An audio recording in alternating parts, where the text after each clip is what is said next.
સુરતની હજીરા પોલીસે અદાણી પોર્ટ પરથી રશિયાલ વટાણા ભરેલી ટ્રક લઈ ભાગી છૂટેલા ટ્રક માલિકને ઝડપી પાડ્યો હતો। હજીરા પોલીસને મળી મોટી સફળતા। વાત એમ છે કે હજીરાની અદાણી પોર્ટ પરથી ટ્રકના ડ્રાઈવર અને માલિક દ્વારા કરાઈ રશિયનની વટાણાની છેતરપિંડી કરી હતી।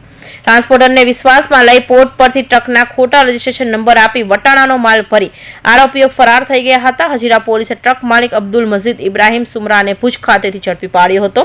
તો આરોપી 8,43,000થી વધુની કિંમતના 25.180 ટન વિદેશી વટાણા ફરાર થઈ ગયા હતા।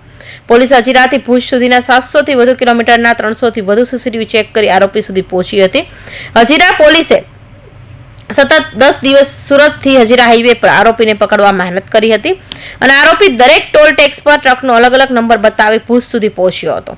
તો પોલીસે હોટલ, ટોલ ટેક્સ, દુકાન, હાઈવે પરના શોપિંગ સેન્ટર સહિતના સીસીટીવી તપાસી ભુજ સુધી પહોંચી હતી। આરોપી અબ્દુલ મજીદ ઇબ્રાહીમ સુમરાએ પોર્ટ પરથી ડ્રાઈવર પાસે માલ ભરાવ્યો હતો। આરોપી ટ્રક ડ્રાઈવરનો મોબાઈલ પણ ભરૂચ નર્મદા નદીમાં ફેંકાવી દીધો હતો। પોલીસે મુખ્ય આરોપી ટ્રક માલિકની ધરપકડ કરી જ્યારે ટ્રક ડ્રાઈવરે વોન્ટેડ જાહેર કર્યો છે। આરોપીએ છેતરપિંડી કરનાર તમામ મુદ્દા માલને પોલીસે જપ્ત કર્યો છે। તો પોલીસે આરોપીઓ દ્વારા વિદેશી વટાણાની ચોરી કરી કોને વેચવાના હતા તેની પૂછપરછ હાથ ધરી છે। Bureau report, Hind TV news, Surat.